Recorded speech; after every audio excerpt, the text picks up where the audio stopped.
going to be doing the zeroing of the AR-15 at 100 yards. We're going to be using the target from Viking Tactics, I mean, which is two-side target. On one side you have the 4 circles and then different geometric shapes for more close quarter combat type training. They're numbered and colored so that your instructor or your partner can call out triangle black or 2 white or whatever, and then you have to put center in that target. Just to give you a frame of reference, the goal is to put all the rounds in the black. The tighter the better, from 100 yards. So that's going to be the goal. And we'll see. So that's from 100 yards. So just in case you want to know what 100 yards looks like with the naked eye, this is it. So this zeroing exercise is going to take place, as I said before, at 100 yards. I'll be shooting 223 ammo at 55 grain bullets, bolt tail. And the powder load is H-335 from Hornady at 21.4 grains for consistency. So we'll see how it goes. I'll bring the rifle out now. As a safety measure, one of the things that I always do when I'm at an outdoor range, and there may or may not be people next to me, or I don't know when someone will come up, I always use a breech safe indicator. This goes into the breech, the chamber, and it's a flag to let anyone who can look at the gun say there's no round in that chamber, the gun is safe. There is also no magazine. So there's no magazine, no rounds in the gun, and there's nothing in the chamber. Just a safety thing I picked up, and I use it all the time. Another thing that I've decided to carry is a field repair kit and service kit. This has a barrel rod, some brushes, some spare parts for a bolt and springs and so forth, because stuff happens, and either you or someone else that you might be with may need a part to keep their gun running until they finish what they're doing. Another habit that I picked up, and you can do it or not. We'll be looking through this Burris 3X reticle. You can see the black circle, and it is the dot inside the black circle that we're going to put the dot on the black part of the target. Hopefully we'll get center of that target. The goal is to adjust the black circle here to make the bullet land where it's pointing.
So that was 10 rounds downrange. Now let's take a walk and see how we did. Now you'll see a lot of people at a range, public ranges, more where there's a range master. Here it's the honor system. You really do need to know what you're doing, and you need to be very aware of other shooters. Next to me there are several other rifle lanes that are 100 yards in length. The guy on this side, on my left, is doing tactical close quarter combat maneuvers with various targets, and on the other side is a family, and there's a young girl with her gun and her dad and mom, and you know, it's hunting season, so everybody's trying to get ready for that. But you'll find a lot of people using scopes to check out where their hits are. I don't like to do that, and the primary reason is it's 100 yards. 100 yards out, 100 yards back, every time you check your zero or every time you check your target.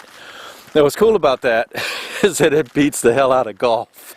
So if you remember, the goal was to get the rounds inside of the space of the black circle from 100 yards, and you saw what that black circle looked like with the naked eye from 100 yards.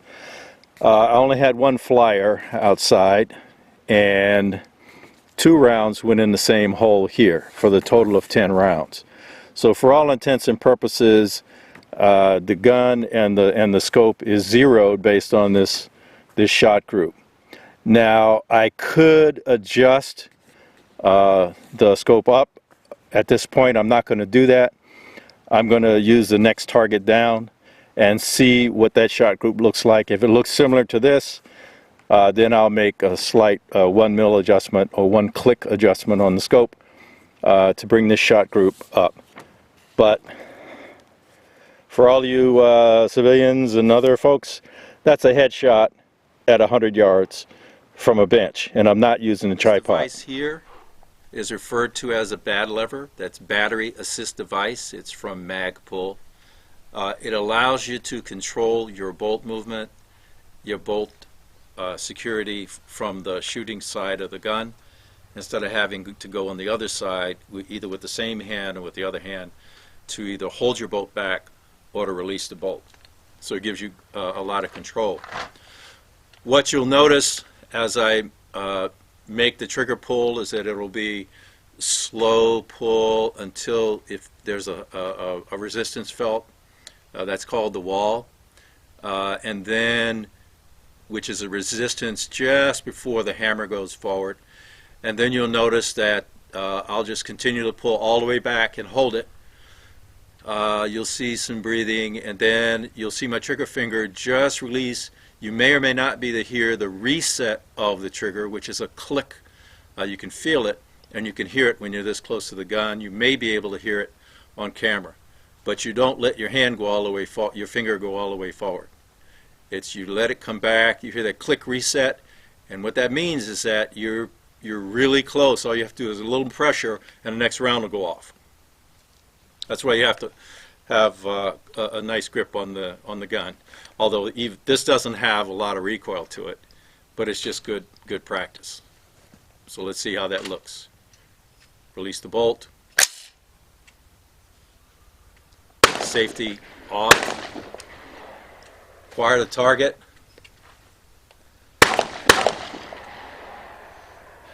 Okay, I see my target.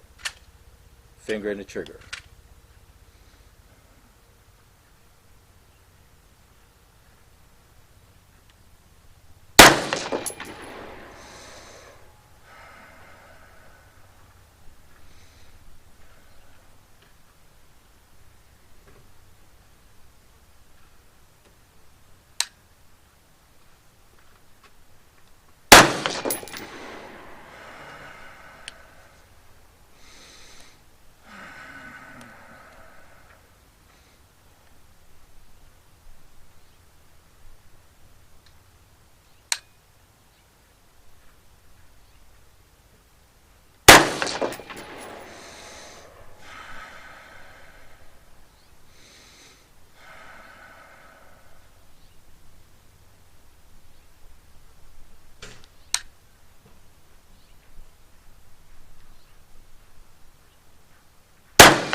And now you notice that was the last round. The bolt has been held back. Release the mag. Empty mag. Safety on.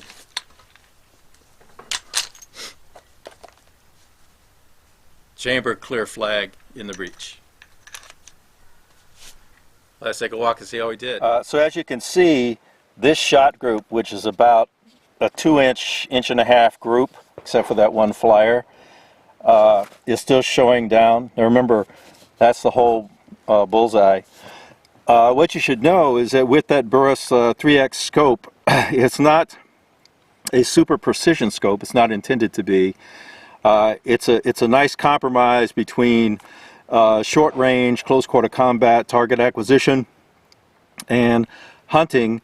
As you can see, I mean, I would have got my shot if I'd have used that scope.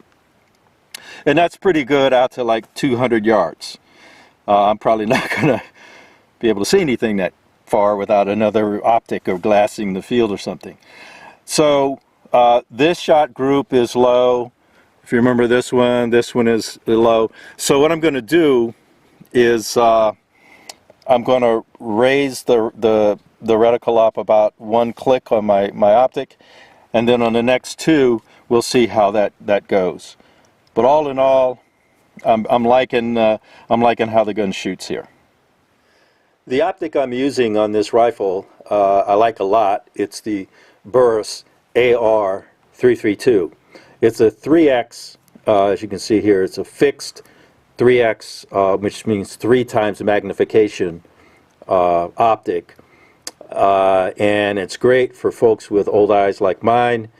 And then inside it has a reticle, the black circle that I showed you earlier. If you turn this knob, you can turn that reticle green and various brightnesses of green, or on the other side you have the option for red. You take your choice. The adjustment for horizontal and vertical are these 2 knobs here.